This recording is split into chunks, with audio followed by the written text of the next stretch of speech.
Right. What is up again, YouTube? It is everybody's favorite golf daddy, Tintle Def. I'm just kidding. I'm nobody's golf daddy. Maybe one person's golf daddy. Anyways, we have not done one of these sit down videos in a while, and before we get into it, I actually just got done doing a live stream, so I'm still in the same makeup and face paint as I was during the live stream. Unfortunately. And with that out of the way, let's get into it. Today, we are going to be talking about my first emo phase. Back when I was a teenager in high school, and I know some of you guys are probably looking at me and it's like, Gentle Def, what do you mean your first emo phase? You look like an emo. I would argue I'm just more so alternative or goth these days. But let's not get into the whole what's emo argument anymore. Let's not do that. Let's not do that. So, oh boy, you guys are gonna like this story. And you're probably a high schooler going through your first emo phase, or maybe you were a high schooler in the 2000s and you went through an emo phase at one point. Hey man, maybe you just want to hear how someone else's experience was to see if it matched with yours.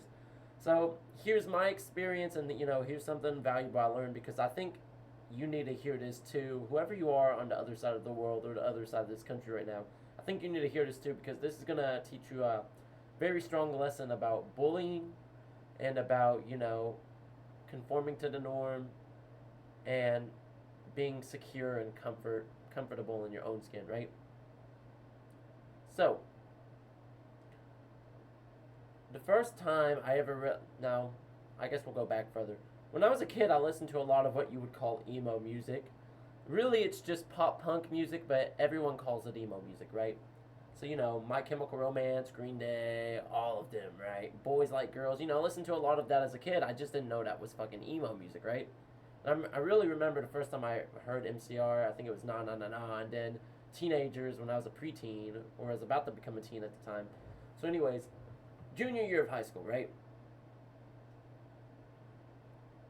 No, it was, no, I remember. It was sophomore year going into junior year. And it was that summer, I started falling back in love with the emo music I grew up on. But I didn't know it was called emo until by the time I became like, until by the time I hit the summertime between sophomore year and junior year. And so I started falling back in love with that music I grew up on. Green Day, MCR, all of them, right? And I'm sitting there, it's summer. What year was it? Summer 2015, I think. Had to be summer 2015. Yeah, it was summer 2015. Falling back in love with Green Day, MCR. Then discovered Black Veil Brides. Black Veil Brides is a good one. I still like Black Veil Brides, especially Andy Biersack. Love you, Andy Biersack. All of them, all of them. And I started getting deep into it at the time. Well, not too deep, maybe just put my toes in it a little bit. And I started dyeing my hair black and stuff like that, right? I started getting the beanies to look, to kind of look a little scene. I started getting MCR t-shirts, stuff like that. It was a good time. It was a good time. And then we entered my junior year. And my junior year, it went to hell for me at the time. And I didn't, I've talked about it on my live streams. I've talked about it on this channel before. During my junior year, I was going through some personal things. But at the same time, those personal things, they affected me in ways to where I started affecting others, right? So, I enter my junior year going through my first ever emo phase. And I was hanging out with all the weird kids, all the alternative kids, all the emo kids myself. So we were all in our small little clique, in our small little group, like most of y'all. Most of y'all, if you were an emo in high school, if you are an emo in high school right now, most of you guys are probably in your own small little clique of anime nerds, video game nerds, all types of. I mean, at least that's how it was when I was in high school. All the anime kids, all the video gamers, all of us just sit one small little clique, right? So I'm just sitting there, with my clique, and it was the best time of my life at the beginning of high school. But then the bullying started, and I didn't think much about the bullying and stuff, right? Because I'd been bullied years before, I'd faced bullying before, and I think it was my sophomore year. My sophomore year was like probably the first time I didn't really face bullying in the longest time, right? So when the bullying started when I was a junior, it was the first time in a long time where I just could not handle the bullying. People were calling me emo, people were calling me a weeaboo, people were calling me all sorts of shit. People were making fun of me for the way I looked and stuff like that. And it's probably the same as you. I mean, people still make fun of me to this day for how I look now. Like, literally, I look like this. But, now as an adult, it doesn't really affect me like that, right? But back then, as a 15-year-old going on 16, it really did affect me. And, I remember at the time all the insults, being called a weeaboo, being called an emo. And yeah, there was a group of kids that took my backpack and tried throwing it in the trash. And they succeeded. Of course, I had to grab my backpack out of the trash. And people just harassing me and just being mean to me because of the group of people I hung out with at the time. It got to a point where I hit that breaking point, and I thought to myself, I'm like, man, what the fuck's up with this shit, right? What the fuck is the point of me being who I want to be if I'm going to get harassed like this, if I'm going to get bullied like this, if I'm going to be treated like this? What is the point of me hanging out with these people and having them as my friends if I'm just going to be bullied for, hanging out with them, for them being my friends, right?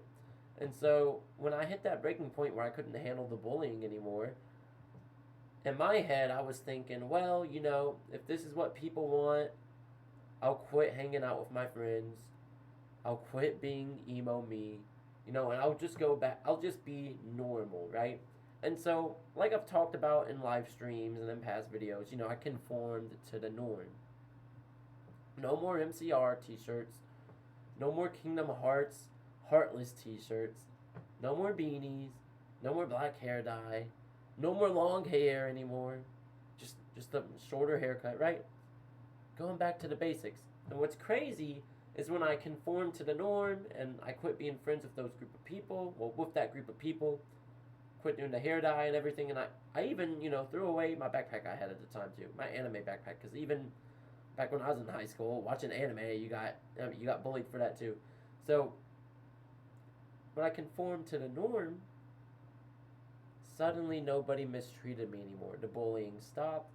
People didn't really give me, any hell for hanging out with those group of friends, because when I started conforming to the norm and I quit, being me, I quit being around that group of friends because I didn't want to be associated with them. And in my head, when I started noticing that people were treating me like I was a human being because I wasn't being myself anymore, because I wasn't being emo, because I wasn't listening to the music anymore. I quit listening to the music too at the time, right? When I saw people were treating me right and normal, in my head, I developed this idea that, maybe my friends were the issue. Maybe being emo is the issue. And so, when I developed that idea, because, hey man, now everybody is treating me, like a normal human being, now that I've conformed to the norm, now that I've conformed to society instead of expressing myself, right? So, seeing it play out the way it played out, I'm thinking in my head, I'm like, if people are now treating me like a human being, this must mean being emo is bad. This must mean being alternative is bad. This must mean liking rock and metal is bad. This must mean, hanging out with that group of friends, they're the ones in the wrong, right? And so, that's when I became the bully. You heard me right. Until Death over here, he became the bully. And so, I started bullying select members of that group, that I used to hang with and stuff. I'm not gonna say their names. I don't talk to them anymore. I don't talk to none of them. Don't even keep up with any of them. And I bully the ones I bullied, the ones that I bullied out of that group that used to be my group of friends. I treated them like trash. I really treated them like trash, and it was horrible, right? And the entire time, I'm sitting there thinking, I'm like, they deserve it. And they're fucking emos. They're fucking weeaboos. They like anime. They're fucking weirdos, right? But I was that weirdo. I was that weirdo. I was that little emo kid, right? And so, unfortunately, and it was so weird too, because I know one of the people that I was friends with from that group, they started questioning me. They're like, yo, man, what the heck happened? Why don't you sit with us anymore? Why don't you talk to us anymore? Why do you try to stay away from us? And I can't remember exactly what I told them, but I gave them a half-assed response. But I want you guys to use this story I just told you as a learning lesson, because we're not finished. We're not finished. You're probably wondering, wait a second, Tintle Death. You went from being emo, and then you started bullying people for being emo. How the fuck did you come back to this? What happened, Tintle Death? You know, where's the change of heart? What happened? And I'll explain.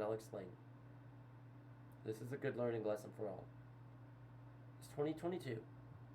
Me and my ex-fiance break up, right? And I used to really pick on my ex-fiance for her being goth, for her being alternative and stuff like that. And when that breakup happened, you know, I couldn't handle my emotions at the time, and so I fell back into being emo, right? Check this out, chat. Check this out. And when I fell back into it, almost immediately too, and it was like out of nowhere, you know, I started rediscovering myself. I started really looking deep inside myself over the next, you know, months. And I started, you know, looking back at past incidents and past me, and I was sitting there thinking, I'm like, how the fuck did I become this again? You know, what happened? Well, like, you know, what happened, man? Why am I now this person again? But I quit being it. You know, what happened? And eventually I came and I realized some answers. I came to self-realization.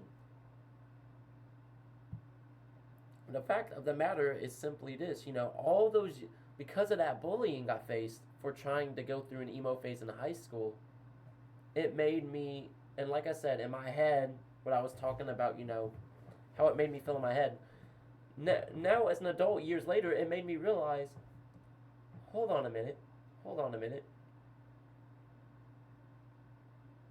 I was jealous of these people this whole time. I was jealous of my ex-fiance this whole time. I was jealous of that group of friends I used to hang with because they're over here. They're able to take on the bullying, the weird remarks they get, and be themselves.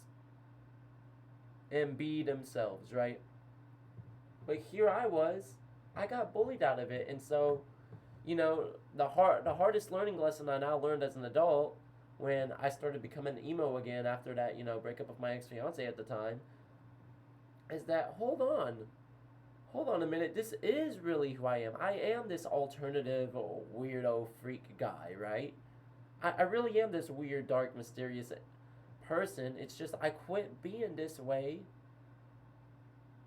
because I was insecure, because I was scared of what other people thought of me because of all of that bullying all those years. And then I became the bully myself, and I said I would never become the bully. And so that's how we eventually got back to this, because when I had that self-realization after that breakup, going through, you know, that whole self-discovery or discovery of self, and I had that self-realization, it hurt. It hurt because I sat there and I was like, man, dude, I wish I could apologize to these people. And I tried to apologize to the ones that I could. I reached out to a friend at the time and I was like, hey, man, you know, can you tell these specific group of people I said sorry? Don't know if they ever did, you know? Don't know if he ever did, but, you know, that's fine with me.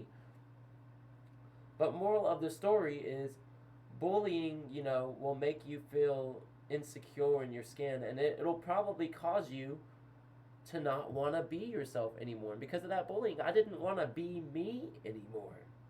And I wanted, you know, and I bullied people who were just like me because I was jealous that they could be themselves and they could take that bullying without having to change themselves. So, you know, thoughts? Anybody have any thoughts on what I'm saying? If you like this video, you know, leave a like, subscribe maybe, you know, comment down below. I'll probably, you know, I'll respond to any and all comments I see. I'll do anything and everything I can, you know, to talk to you guys. Let me hear your guys' stories. How was your, you know, your experience as an emo or alternative or a goth kid in high school? You know, how did that go? Comment below and let me know. Until next time, peace.